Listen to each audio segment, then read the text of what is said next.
professor doutor Mário Sérgio Cortella. Uma das coisas mais interessantes dos tempos atuais é a atualidade de uma frase de Agostinho. E Agostinho tem uma frase do século V, que ela é muito atual para agora. Ele dizia: não sacia a fome quem lambe pão pintado. Olha só, não sacia a fome quem lambe pão pintado. Isto é, não mata a fome quem apenas lambe o desenho de um pão. Em outras palavras, cuidado para não se contentar com as aparências. E nesse sentido, é um alerta que vale muito para o nosso mundo virtual, né, da nossa época, que tem maravilhas e horrores. E um dos horrores é essa simulação de realidade que muita gente penetra e acaba entrando num mundo que um dia, né, é muito mais o avesso do espelho da Alice, né, do que de fato outra coisa. E a gente vive também num mundo exatamente disso, de aparências, né? Sim. E uma venda de uma vida que não é real. É o que a gente estava falando aqui antes. A pessoa tem uma vida depressiva, sim, mas na rede social ela é a pessoa mais feliz do mundo. Então, isso é uma forma de esquizofrenia social dos nossos tempos. Existe hoje uma possibilidade de se construir uma virtualidade em relação a uma vida desejada, projetada, assumida como real, mas que concretamente ela é apenas uma projeção que não tem base concreta. E esse tipo de doença social faria quase que Freud de novo ter que reescrever, né, o mal-estar e a civilização. E ele o faria muito bem, mas dentro disso há algo que é concreto. Quem o faz, isto é, quem pinta a si mesmo de uma maneira que é um simulacro, sabe que é simulacro. Não existe auto-engano. Será que não? Não existe auto-engano. A probabilidade de auto-engano, ela pode ser para alguém que consiga forjar a sua consciência a partir de uso de medicamentos ou substâncias ilegais. Aí sim. A obra de um professor de matemática, né, do século XIX, que foi o Charles Dodson, que apelidou a si mesmo de Lewis Carroll, e escreveu Alice no País das Maravilhas, que é um livro que no século XIX antecipa muito daquilo que será o mundo virtual do século XXI, isto é, o que é realidade e o que não é. Quais são as escolhas que eu tenho de fazer? Um mundo em que parece que as coisas não fazem sentido, mas elas fazem, porque é um sentido que está por trás. Aquilo que a gente não enxerga, mas parece que está presente. As redes sociais hoje, em grande medida, elas respondem a um berro, né, um brado, um uivo solitário numa sociedade que desagregou a capacidade de convivência e, ao mesmo tempo, inseriu um vetor, né, de presença, de identidade, que é celebridade. Quer dizer, há um grande pensador britânico chamado Berkeley. E Berkeley tem uma frase que ela se aplicaria também hoje de maneira estupenda. Ele diz: ser é ser percebido. Ser é ser percebido.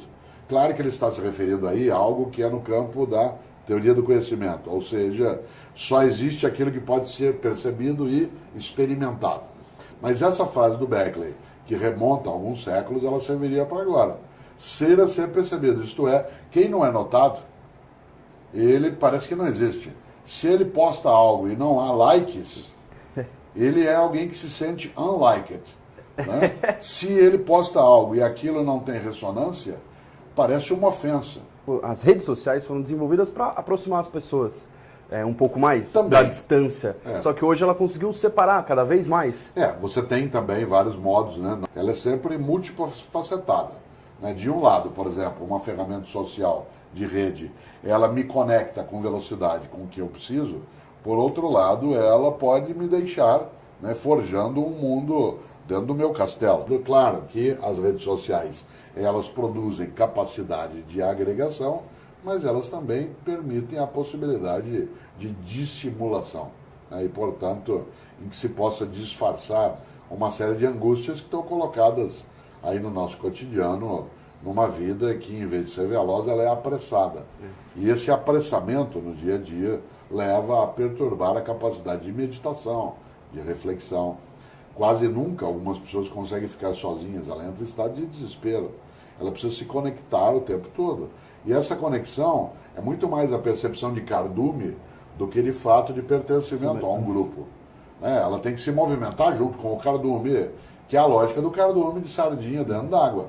A única possibilidade dele não ser digerido pelo predador é, entrando no cardume, indiferenciar-se. E é curioso, porque essa indiferenciação do cardume é aquela que a pessoa, nas redes sociais, ela deseja para ela se diferenciar também. Por isso, e aí por fim, esse tsunami de contatos virtuais no dia a dia, ele mais afoga do que de fato conecta, né? A pessoa acaba tendo algo, eu não consigo entender uma expressão que se usa hoje, meu número de amigos, amigo é uma coisa um pouco mais forte. Eu sou filho de italiano, tem um ditado em italiano que diz que a amizade que acaba nunca começou. Amigo não é uma coisa que você pode desligar, ao contrário. Ele ou ela perturba você a vida inteira, e uma das grandes lógicas da amizade, Aristóteles lembrava isso, né? O que é amizade? São dois corpos com uma única alma. Essa angústia que é tão presente hoje na nossa sociedade, e não só os adultos, hoje até a criança angustiada, Sim. vem muito talvez dessa confusão de velocidade com pressa? Sim, porque de um lado a pressa ela é uma forma de incompetência. A velocidade é um sinal de perícia. Por exemplo, eu quero velocidade na hora de ser atendido por um médico, mas eu não quero pressa na consulta. Esse apressamento do dia a dia, esse viver em voz alta, como diria Guimarães Rosa, ele é extremamente pernicioso, porque ele tira o tempo de reflexão, de meditação, e tira das crianças, talvez, aquilo que é mais decisivo para construir uma vida que seja criativa, que é o tédio. O tédio é decisivo para você poder inventar. Hoje, você tem o que fazer o tempo todo, isso é péssimo. A ciência, a religião, a filosofia, a arte nascem do tédio. Elas não nascem da ocupação. Gente ocupada não faz outra coisa a não ser aquilo que já está fazendo. As redes sociais hoje, com o mundo da tecnologia, ocupam de maneira constante. E ao ocupar de maneira constante, você nunca fica sem ter o que fazer. Será que a gente vai sofrer em algum momento mais para frente por essa falta de tédio? É provável, né? Porque você tem que ficar se dando satisfação o tempo todo e tem que ficar o tempo todo olhando, aquilo gera ansiedade. E essa ansiedade vem porque você responde algo e ninguém te retorna e aquilo vai te deixando num estado... E aí atrapalha, distrai, é distrativo. Então eu acho que não é catastrófico, precisa ser operado de maneira inteligente. E por isso, obviamente, eu não sou avesso a essa tecnologia, seria tolice. Mas eu também não sou, em relação a ela, né, infodependente. Por isso, nós introduzimos hoje, pelas redes sociais, uma coisa muito arriscada no Brasil, que nós não tínhamos de maneira tão nítida em décadas anteriores, que é a ideia de ódio.